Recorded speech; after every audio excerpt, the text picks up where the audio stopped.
whispers of a secret royal DNA report began circulating in Buckingham Palace late one stormy night, a report that could destroy everything. And it was Catherine who stumbled upon it. Or perhaps she was meant to. The rain outside pounded against the palace windows as she returned to her room, weary from yet another ceremonial dinner.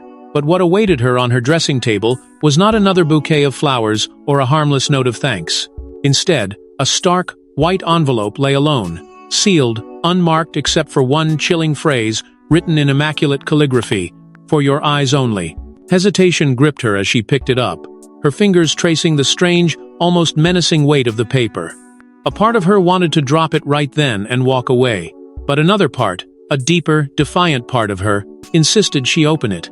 She broke the seal and unfolded the papers inside, feeling the unmistakable thickness of official royal stationery. The first line stopped her breath. Genetic analysis. Windsor Bloodline Confidential. Her eyes darted down to the royal seal embossed faintly at the corner, the date written decades earlier, and yet somehow here, waiting for her. The report itself was clinical, cold, and devastating. The words carried the kind of authority only those who knew the full weight of the crown could muster. A series of paragraphs and columns outlined what seemed to be the results of a covert genetic investigation, listing several unnamed family members alongside ominous notes. Does not align with documented bloodline. No verifiable Windsor ancestry. Identity must remain suppressed for continuity of monarchy. Catherine froze, her pulse hammering, the air suddenly heavy around her. If what she held in her hands was genuine, then parts of the family people she had dined with, stood beside in ceremonies, pledged loyalty to, were not truly royal at all. She felt the enormity of what that meant. The integrity of the crown, the legitimacy of the monarchy, and the very foundation of British history could shatter under the weight of these words. Her thoughts raced, each more dangerous than the last. Who was this report really about? Who had hidden it all these years? And why was it here now, waiting for her? A slight noise behind her, a soft creak of the door, a faint exhale sent a chill down her spine. Catherine's back stiffened. She could feel a presence. Someone was there, watching. But as Catherine tries to make sense of the document, she realizes this secret didn't just appear by accident. It was planted. And it's only the beginning of a much darker game. Before Catherine can even catch her breath, Camilla storms into her private quarters, eyes wild, demanding to know what she's found. The Queen's mask finally cracks. The door flies open without so much as a knock, and the sharp sound of her heels against the floor cuts through the air like a warning. Camilla's composure, that perfectly rehearsed dignity she wears in public, has been stripped away, revealing something raw and untamed beneath. She doesn't bother to disguise her fury as her gaze locks onto Catherine's hands onto the envelope. Catherine still clutches like a lifeline. Camilla halts just a few feet away, her breath uneven, her cheeks flushed with anger, or perhaps fear. Catherine meets her eyes, unflinching. Though her heart is pounding so loudly, she swears Camilla can hear it. The Queen Consort's eyes flick to the document, and in that fleeting moment, Catherine notices it, the pale, almost ghostly look that flashes across her face. It's not just anger, there's recognition, and that recognition confirms everything Catherine feared. Camilla's voice is sharp, but trembles ever so slightly as she spits her accusation. "How dare you? How dare you pry into things that do not concern you?" The words hang in the air, but Catherine can see through them. This isn't about impropriety. This is about exposure. About secrets she's fought her entire life to bury. Catherine straightens, clutching the envelope even tighter, her resolve hardening. "I have every right to know." She shoots back, her tone calm but laced with steel. The older woman recoils slightly, her lips curling as though the very idea of Catherine holding this truth offends her to her core. Yet beneath that disdain, her hands tremble ever so slightly. Catherine can see it now. Camilla's anger is nothing more than a brittle shield against a rising tide of panic. "You don't understand," Camilla hisses, her voice breaking just enough to betray her fear. "You think this is some petty Game of Thrones. But you're playing with fire, Catherine. Fire that will burn everyone alive." For the first time in their long, silent rivalry, they stand face to face, as equals two women bound by power, by duty, and now by a secret that could bring the monarchy to its knees. Neither backs down. Neither blinks. The future queen and the current queen consort, locked in a battle that feels far bigger than either of them. Yet beneath Camilla's rage lies something even more dangerous: desperation. And Catherine senses that whatever is in this report goes far beyond personal rivalry. Driven by both fear and curiosity, Catherine delves deeper, unearthing more clues in the dusty archives of Windsor. Clues that reveal this cover-up has been centuries in the making. After her harrowing confrontation with Camilla, she realizes there will be no answers handed to her willingly. If she wants the truth, she'll have to rip it from the shadows herself. That night, when the corridors fall silent and the last of the guards retreat, she slips away, clutching the envelope like a weapon, and makes her way to the locked archives buried beneath the palace. Her fingers tremble as she turns the ancient brass key she's managed to secure, feeling the door groan open with a reluctant weight. The air inside is heavy, thick with the smell of time and forgotten secrets. Shelves upon shelves of leather-bound volumes tower over her, but she isn't here to marvel. She's here to uncover what others have tried so hard to bury. She begins pulling records at random, flipping through genealogy charts and royal correspondences until something catches her eye. A fragile ledger dated to the reign of Queen Victoria. Yet when she opens it, whole sections are conspicuously missing. Pages cut cleanly out, leaving behind only whispers of what once was. Tucked into the binding of the ledger is a scrap of parchment, brittle but unmistakably deliberate. Her breath hitches as she reads the cryptic warning written in faded ink. Do not let the bloodline fracture. A chill courses through her. This isn't just about Camilla. This is about preserving the monarchy at any cost. Catherine presses on, her heart racing as she uncovers more fragments. Correspondence hinting at clandestine tests conducted in the 1970s. Scientific terms she doesn't fully understand, but that mirror the language of the report she already holds. Someone in the family had suspected a lie long before she arrived, and someone else had buried their findings.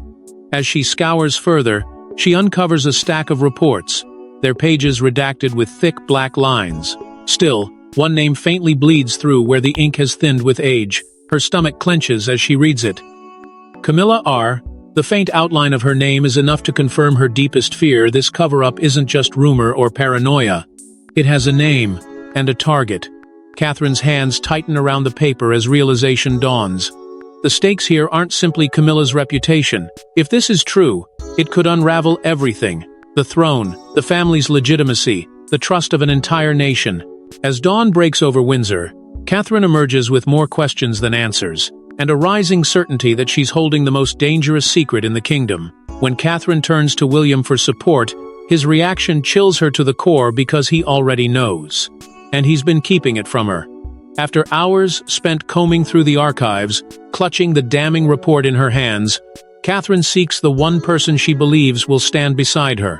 Yet the moment she steps into his private study and lays the document before him, she sees it in his eyes. Recognition, not surprise. His silence is deafening, 1,000 unspoken words tightening the air between them. At first, he refuses to touch the papers, staring instead at the floor, as though it holds the answer he wishes she hadn't uncovered. When he finally speaks, his voice is low and reluctant, carrying the weight of a burden he's clearly carried for far too long. I've seen it before, he admits, the confession slicing through her like a blade. She reels back, stunned. All this time he had known, and yet he never said a word. When she demands to know why, he exhales heavily and mutters the same tired refrain she's begun to hear from everyone. For the sake of the monarchy. Those words feel like chains, heavy and suffocating, as though they've been repeated so many times they've lost their meaning. William's face hardens as he warns her not to pursue this further. He tells her that some truths are too dangerous to surface, that the monarchy, fragile as glass, could shatter completely if she continues down this path. But Catherine's resolve does not falter. If anything, his warning only sharpens her determination. And what about the people? She fires back. Do they deserve a lie wrapped in a crown? Her voice quivers but does not break. His eyes finally meet hers, and they're filled with a sorrow she doesn't expect. Slowly, he confesses that his father, Charles himself, had begged him to keep the secret buried. Charles had warned that exposing Camilla would unravel not just her, but the family's entire claim to the throne. The king's plea had been desperate, but William had obeyed, convinced that silence was his duty. Now, watching Catherine's fury and disbelief, he seems to realize that duty and justice can no longer walk hand in hand. The air between them turns tense, electric, a silent battle of wills. Loyalty to truth versus loyalty to the crown, each demanding a different kind of courage. And for the first time, Catherine sees clearly how deeply the royal family has learned to live with compromise. Yet Catherine feels the weight of destiny pressing her forward. If no one else has the courage to reveal the truth, she will. Camilla begins to unravel under the mounting pressure, her regal composure giving way to fear, paranoia, and haunting flashbacks of the secret she's guarded for decades. What was once an unshakable presence in the palace, a woman who knew how to hold a room, now retreats into shadows. She stops attending public events, feigning illness, though the whispers say otherwise. Staff begin to notice her absence at meals, the drawn curtains in her quarters, the muffled sobs late at night.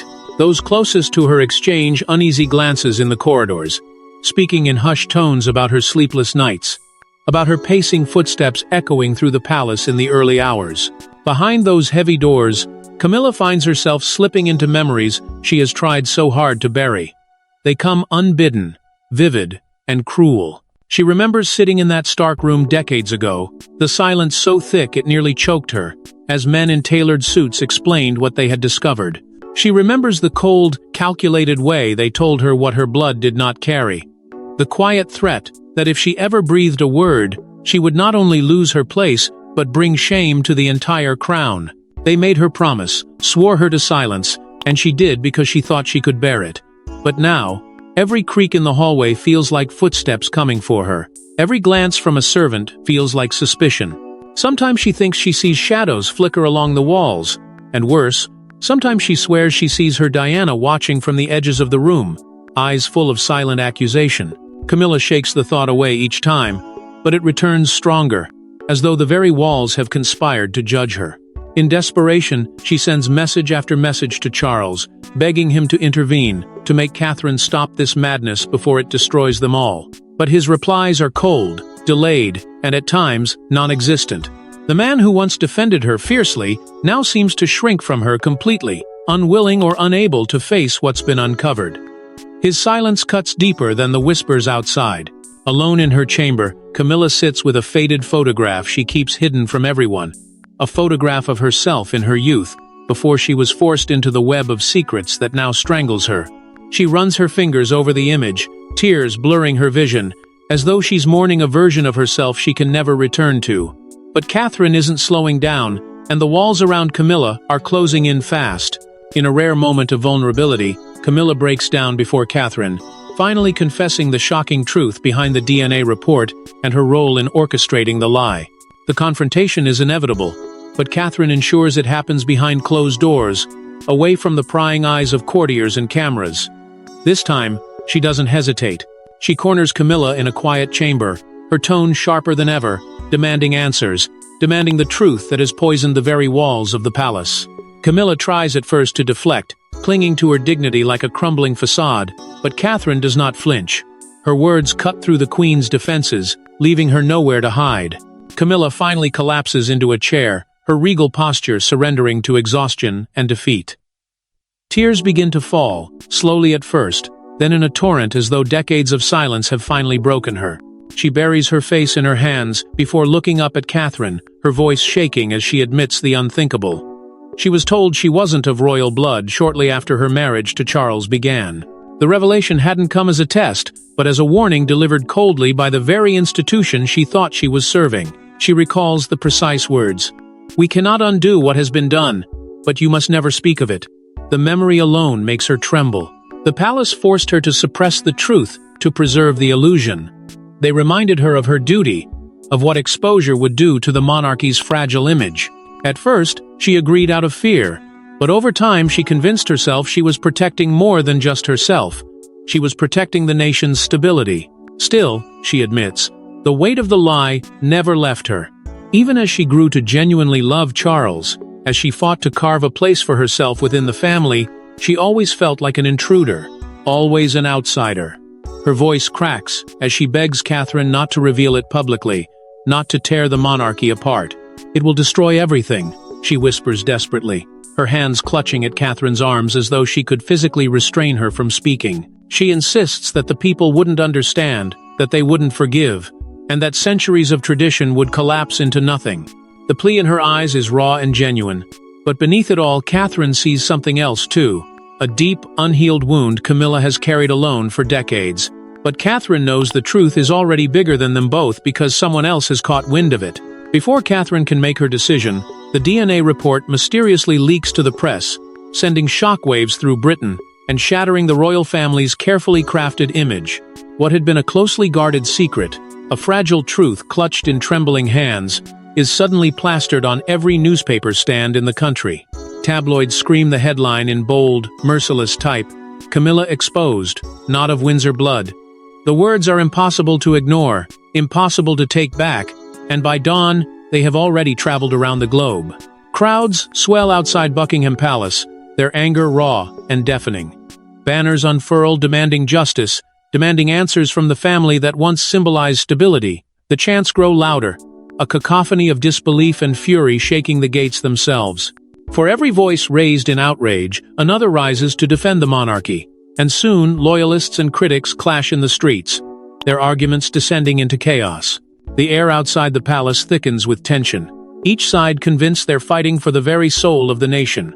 Social media explodes with venom and speculation. Hashtags trend within hours, number not my queen, number Windsor secrets, number bloodline betrayal. Opinions fly like arrows, each more cutting than the last. For the first time in generations, the monarchy seems vulnerable, its centuries-old mystique punctured by a single damning revelation. And still, the family remains silent, their absence only adding fuel to the inferno. Charles's silence is deafening. The king, once so quick to defend Camilla, vanishes from public view entirely, his name dragged mercilessly through headlines, his authority mocked and questioned. In the midst of it all, suspicion inevitably turns toward Catherine. Whispers snake through the palace and beyond. Some say she orchestrated the leak herself, striking a final blow in her quiet war with Camilla. Even those closest to her begin to question where her loyalties truly lie. But Catherine, despite the accusatory glares and harsh headlines, stands firm. She denies any part in the leak, her resolve hardening, as she watches the monarchy unravel before her eyes. And yet, as the days stretch into nights filled with riots of opinion and disillusionment, Catherine feels the pressure mounting. Every decision now carries the weight of history, every step, a potential fracture in the foundation of the crown. The question claws at her with relentless urgency. Silence the truth to protect the family, or stand with it to the bitter end? On the eve of a royal address that would captivate the world, Catherine walked into the throne room, a grand, solemn space where the weight of centuries seemed to press down on everyone present. She had been summoned to a private meeting with the entire royal family, a gathering charged with unspoken tension and the gravity of a secret that threatened to unravel everything they had fought so hard to protect. The atmosphere was thick, heavy with expectation, and the unsaid consequences looming over each person. Every breath taken felt weighted, as if history itself was holding its breath, waiting for what was about to unfold. Camilla sat pale and broken in a high-backed chair, her hands trembling as they clutched a delicate handkerchief, the only visible sign of her unraveling composure. The confident woman she once was, the queen consort who commanded rooms with ease, was now a fragile figure shadowed by fear and regret. Her eyes were hollow, haunted by the secret that had slowly consumed her from within. And now, confronted head-on by Catherine's unwavering gaze, Charles stood nearby, his expression a complicated mix of sorrow, desperation, and authority. He looked directly at Catherine and spoke with a voice that was both a plea and an order. "Do the right thing. Protect the monarchy." The weight of those words pressed on everyone in the room. They carried the hopes of a dynasty and the fear of its collapse. William remained silent, standing slightly apart yet unavoidably caught in the center of this storm. His eyes flickered between his wife and his father, embodying the torment of divided loyalties. He was a man torn between love and duty, truth and tradition, caught between the woman who had brought him clarity and the father whose legacy he was sworn to uphold. His quiet presence spoke volumes, revealing the fracture that ran deep within the royal family's core. Catherine took a slow, steadying breath, feeling the trembling of her own hands as she gripped the DNA report, the explosive document that had shattered illusions and forced this moment into existence. Every eye was fixed on her. Every heartbeat seemed to synchronize as the room waited with bated breath. She understood fully the magnitude of what she was about to say. The delicate line between destruction and redemption depended entirely on her words. Then, with deliberate calm and resolute clarity, she began to speak. Her voice echoed through the chamber, carrying the truth that could no longer be denied. Outside, beyond the heavy throne room doors, the cameras flashed relentlessly, capturing every word, every hesitation, every flicker of emotion. The world was watching, and as her declaration reverberated through the palace halls and across continents, the fate of the monarchy hung in the balance, poised precariously on the edge of a single, historic sentence. The dust settles, but the wounds remain deep and unhealed, leaving a fractured royal family, a nation painfully divided, and Catherine forever changed by the choice she made. Her revelation did more than shatter illusions. It ignited a firestorm of debate across the globe, forcing people to question the very foundations of a centuries-old institution. Across dinner tables, social gatherings, and media outlets, the future of the monarchy became a heated topic.